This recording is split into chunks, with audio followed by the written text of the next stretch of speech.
Bismillahirrahmanirrahim. Assalamualaikum warahmatullahi wabarakatuh.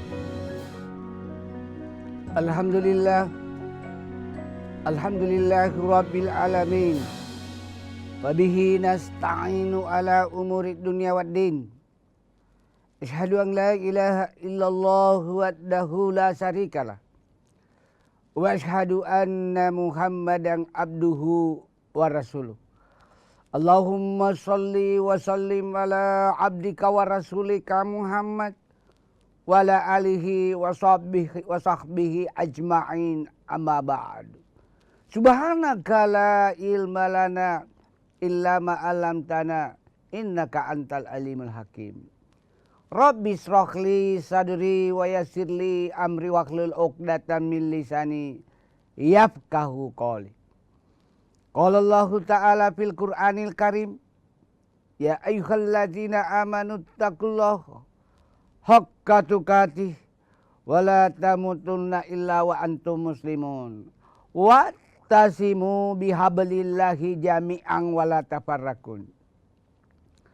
Hai orang-orang yang beriman, bertakwalah kepada Allah dengan sebenar-benarnya takwa, dan janganlah kamu mati kecuali dalam keadaan muslim atau beragama Islam. Dan berpegang teguhlah kepada tali agama Allah dan jangan bercerai-berai. Quran surah Ali Imran ayat 102 sampai ayat 103. Wa qala dan ya ayyuhalladzina amanu dakhulu fi silmi kafatan wala tattabi'u khutuwati syaiton innahu lakum aduwwum mubin. Hai orang-orang yang beriman, masuklah ke dalam Islam secara kafah atau sempurna, dan janganlah kamu mengikuti langkah-langkah setan, karena sesungguhnya setan adalah musuh nyata bagimu. Quran surah Al-Baqarah ayat 208. Wa qala dan innallaha wa malaikatahu yusalluna 'alan nabi ya ayyuhalladzina amanu sallu alaihi wa sallimu taslima. Sesungguhnya Allah beserta seluruh para malaikatnya bersalawat kepada Rasulullah, maka hai orang-orang yang beriman bersalawatlah kepada Rasulullah dengan sebaik-baik salawat. Quran surah Al-Ahzab ayat 56. Para pemirsa Kompas TV yang dimuliakan oleh Allah Subhanahu wa Ta'ala dimanapun Anda berada, mari kita senantiasa bersyukur kehadirat Allah karena berkat nikmat Islam, nikmat iman, nikmat kesempatan, wabil khusus nikmat kesehatan, sehingga kita dapat bersua kembali dalam acara Mutiara Iman, acara kesayangan kita bersama di TV nasional Kompas TV yang independen dan terpercaya. Salawat dan taslim kita kirimkan kepada Nabiullah, Nabi besar Muhammad sallallahu alaihi wasallam, beserta para keluarga beliau, para sahabat dan para pengikut beliau yang senantiasa istiqamah melaksanakan berbagai syariat Islam berdasarkan Al-Quran dan As-Sunnah, hadis Rasulullah Muhammad sallallahu alaihi wasallam sebagai nabi yang penuh keteladanan, sehingga Allah abadikan di salah satu surat dan ayat di dalam Al-Qur'an, laqad kana lakum fi rasulillahi uswatun hasanah. Quran surah Al-Ahzab ayat 21. Para pemirsa Kompas TV dimanapun Anda berada yang dimuliakan oleh Allah Subhanahu wa Ta'ala, pada kesempatan ini izinkan saya menyampaikan tausiah dengan judul Muhammad Rasulullah Sang Fenomenal dan Spektakuler.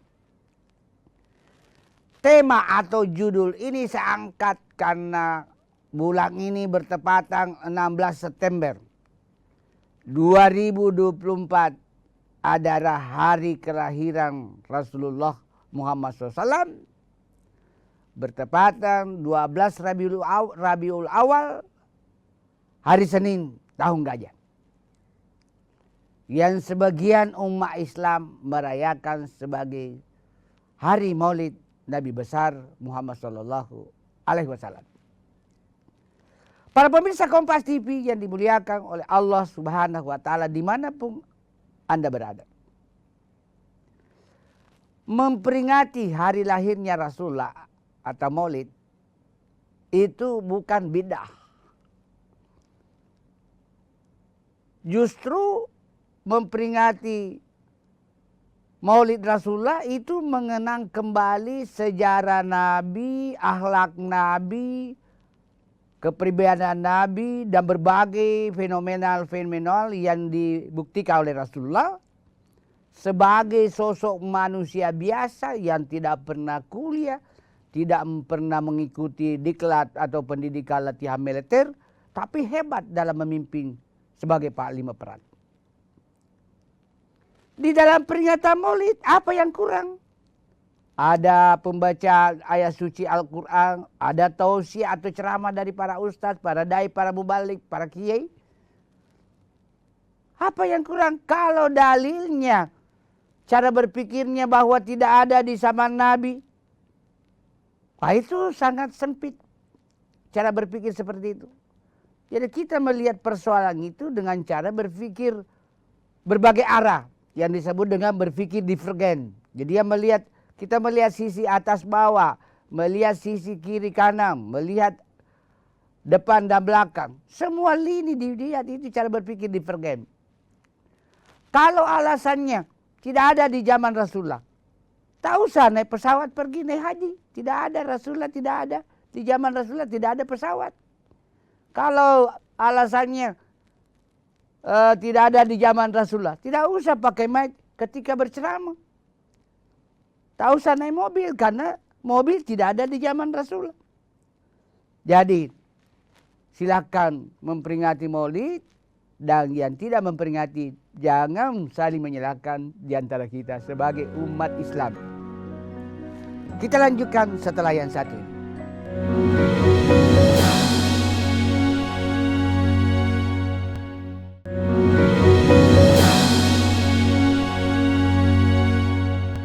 Para pemirsa Kompas TV yang dimuliakan oleh Allah Subhanahu wa taala dimanapun Anda berada. Di mana letak? Apa buktinya? Bukti sejarah, bukti kepribadian, bukti akhlak bahwa Rasulullah itu sang fenomenal dan spektakuler. Yang pertama, Rasulullah itu ahli juru runding. Ahli dalam musyawarah. Mempertemukan orang yang berselisih, lalu musyawarah mufakat menyelesaikan persoalan. Cepat dan tepat. Padahal Rasulullah tidak pernah kuliah di jurusan manajemen. Rasulullah tidak pernah kuliah tentang bagaimana cara mengambil keputusan yang tidak merugikan semua pihak. Apa buktinya? Suatu ketika Ka'bah dipugar.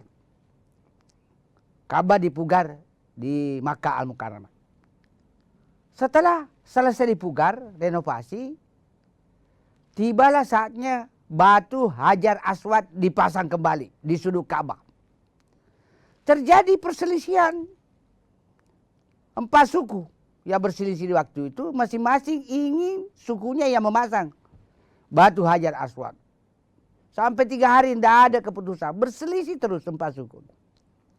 Katakanlah kalau di sisi selatan suku Tator, Bugis, Makassar, dan Mandar.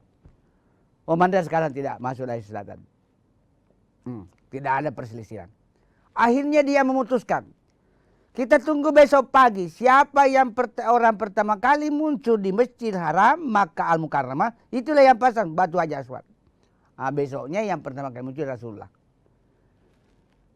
Sebagai sang fenomenal juru runding, Rasulullah hanya meminta, ini sorban saya. Sorban saya terdiri dari 4 sudut. Anda juga terdiri dari 4 suku. Masing-masing suku pegang sudut sorban saya. Masing-masing suku pegang sudut 4 sudut itu. Lalu batu Hajar Aswad, ini batu dari surga, simpan di tengah-tengah sorban saya. Lalu sama-sama kita angkat. 1, 2, 3 sama-sama angkat. Sama-sama kita tempel kembali itu batu di sudut Ka'bah. Selesai persoalan, juru runding, Pak. Padahal beliau tidak pernah kuliah di fakultas manajemen atau teori-teori tentang manajemen hebat. Ini disebut sang fenomenal. Cepat dan tepat menyelesaikan persoalan tanpa ada suku yang dirugikan. Ketika peristiwa mau ditempel kembali Hajar Aswad di sudut Ka'bah, pasca renovasi Ka'bah pada saat itu.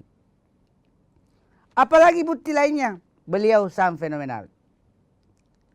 Beliau ahli strategi perang. Padahal tidak pernah ikut diklat, pendidikan dan latihan militer di apa itu, Capa Bandung kalau tidak salah. Kalau polisi di Magelang. Tidak pernah. Tapi hebat dalam memimpin perang. Beberapa perang dimenangkan oleh Rasulullah bersama sahabat berdasarkan bukti sejarah. Perang Handak, perang Tabuk. Hanya satu perang itu yang Rasulullah salah karena sahabat dan anggotanya waktu itu meninggalkan bukit, tidak mengikuti petunjuk Rasulullah. Ahli strategi perang. Sang fenomenal dalam strategi perang, panglima perang yang hebat. Apalagi bukti sang fenomenal? Rasulullah. Rasulullah hebat dalam memimpin. Salah satu tokoh dari luar negeri membuat perankingan 100 tokoh dunia yang berpengaruh terhadap perkembangan dan kemajuan dunia. Yang membuat perankingan ini bukan orang Islam atau non-Muslim. Hasilnya menempatkan Rasulullah di ranking pertama dari 100 tokoh dunia yang berpengaruh terhadap perkembangan dan kemajuan dunia. Ini hebatnya, objektif itu orang non-Muslim itu membuat perankingan. Rasulullah menempati ranking pertama di antara 100 tokoh dunia. Berarti Rasulullah hebat sebagai tokoh atau pemimpin. Atau leader, manajer. Padahal tidak pernah kuliah di jurusan manajemen yang mempelajari tentang leadership atau kepemimpinan. Hebat. Itu yang disebut sang fenomenal. Apalagi bukti sejarah tentang sang fenomenal Rasulullah. Dari segi akhlak. Rasulullah memiliki akhlak yang sangat luar biasa. Kenapa Rasulullah akhlaknya luar biasa? Karena semua isi Al-Quran diamalkan oleh Rasulullah. Makanya Rasulullah mendapat predikat Al-Quran berjalan. Coba. Mana di antara umatnya yang bisa mengikuti Rasulullah yang memiliki akhlak yang sangat mulia. Suatu ketika Rasulullah dicaci maki oleh orang buta di pasar. Rasulullah tidak marah, tidak emosional, tidak temperamental. Padahal Rasulullah tidak pernah belajar di fakultas psikologi tentang bagaimana pengendalian diri, mengontrol emosi.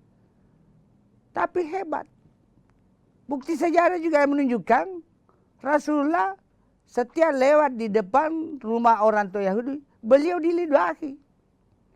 Marahkah Rasulullah? Rasulullah tidak marah. Hebatnya. Dia memiliki kecerdasan emosional yang sangat luar biasa. Emotional question. Luar biasa. Malahan Rasulullah besoknya lagi masih mau diludahi, tapi tidak ada lagi nenek itu meludahi. Lalu bertanya, kemana nenek itu? Dapatlah kabar Rasulullah, nenek itu sedang sakit Rasulullah. Rasulullah orang pertama yang membesuk nenek itu di tempat nenek itu sedang sakit. Kaget nenek itu. Kamu Muhammad yang datang, belum ada keluarga saya. Belum ada teman saya yang membesuk saya. Luar biasa kamu Muhammad. Tiap hari saya ludahi. Justru orang pertama yang membesuk saya. Detik ini juga ya Rasulullah. Saya masuk Islam. Asyhadu an la ilaha illallah. Wa asyhadu anna Muhammadan Rasulullah. Masuk Islam bukan karena pendekatan kekerasan. Bukan pendekatan sogok menyogok atau menyogok. Tapi pendekatan akhlak. Hebatnya akhlak Rasulullah. Sang fenomenal. Suatu ketika lagi bukti sejarah. Hebatnya akhlak Rasulullah. Suku Badui kencing di masjid. Sehingga para sahabat sudah mengangkat pedang untuk menebas itu suku Badui. Karena kurang ajar, kencing di masjid. Apa kata Rasulullah? Biarkan dia kencing.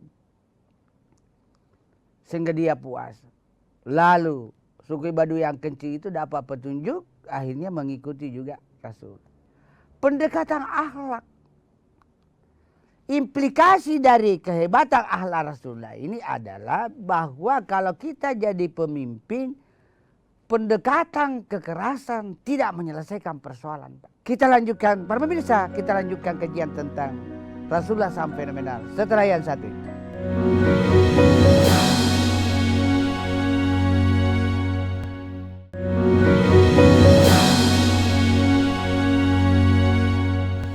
Para pemirsa Kompas TV yang dimuliakan oleh Allah Subhanahu wa Ta'ala dimanapun antum berada.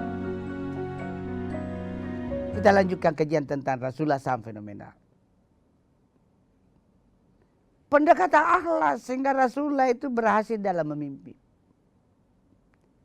Apalagi bukti sejarah SAW fenomenal Rasulullah. Rasulullah memiliki mental baja dalam mengarungi hidup yang penuh dengan cobaan. Bukan mental cengeng yang sebagian ditunjukkan oleh umatnya dewasa ini. Apa yang disebut mental baja? Kita melihat sejarah. Rasulullah berstatus yatim, meninggal bapaknya dalam usia 6 bulan. 6 bulan, belum cukup 1 tahun. Lalu menyusul berstatus sebagai piatu, meninggal lagi ibunya dalam usia 6 tahun. Pada saat ibunya menemani Rasulullah menyiarahi kuburan bapaknya di desa Afwa, kota Yasrib yang sekarang menjadi Madinah. Pulang habis secara kubur, jatuh sakit lalu meninggal. Aminah. Usia 6 tahun. Lalu dipelihara oleh kakeknya Abdul Muttalib dan pamannya Abu Talib. Usia 8 tahun, 2 tahun kemudian meninggal lagi kakek. Sehingga dipelihara oleh paman. Usia 8 tahun Rasulullah sudah mengembala kambing. Begitu perjuangan hidupnya, luar biasa. Usia 9 tahun Rasulullah sudah mulai menjadi bisnismen. Pebisnis ulung dan hebat, cerdas. Apa buktinya? Dalam usia 9 tahun, 9 tahun itu berarti menurut kalender X, usia kalender masih duduk di SD kelas 3 atau kelas 4. Sudah bisa berdagang lintas negara sampai ke Syria dan negeri Sam. Coba ada anak SD usia kelas 3 SD 9 tahun yang bisa berdagang sudah lintas negara, sekarang tidak ada. Sang fenomenal dalam berbisnis. Padahal beliau tidak pernah kuliah di Fakultas Ekonomi Universitas Hasanuddin, apalagi kuliah di Fakultas Ekonomi Universitas Indonesia atau Harvard University, Universitas Harvard di Amerika Serikat sebagai universitas terbaik dunia sampai detik ini. Hebat, usia 1 tahun sudah bisa berdagang sampai negeri Syria dan negeri Sam.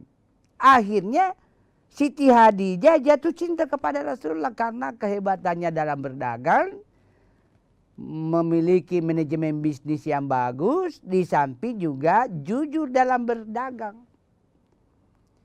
Akhirnya jatuh cinta Siti Hadijah. Luar biasa. Sosok pemimpin yang harus diteladani. Apalagi mental Rasulullah yang hebat.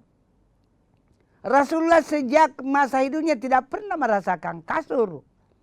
Dan rumah Rasulullah sangat sederhana.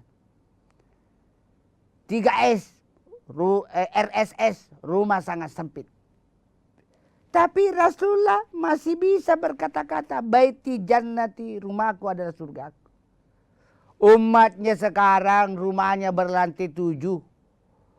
Berkelas hotel bintang 5. Tapi tidak pernah akur antara suami istri. Tidak pernah tenang suasana rumah tangga. Anak yang satu dengan anak lainnya tidak akur. Ini gejala apa? Sehingga baiti nar, rumahku adalah neraka. Nah, apa kunci hidup beliau di rumah sangat sempit? Bisa berkata, baiti jannati, rumahku adalah surgaku. Rasulullah itu selalu berkehendak sesuai dengan kemampuannya. Selalu bersyukur dan merasa cukup. Kenapa di era milenial, di akhir zaman, di era digitalisasi ini banyak sekali orang tiba-tiba dapat serangan jantung, mati mendadak pecah pembuluh darah dan sebagainya dan sebagainya. Secara psikologis penyebabnya adalah melakukan sesuatu di luar batas kemampuannya. Jadi kita harus bekerja, belajar sesuai dengan kemampuan. Menganggarkan sesuatu sedangkan kondisi keuangan yang ada. Tidak boleh memaksakan.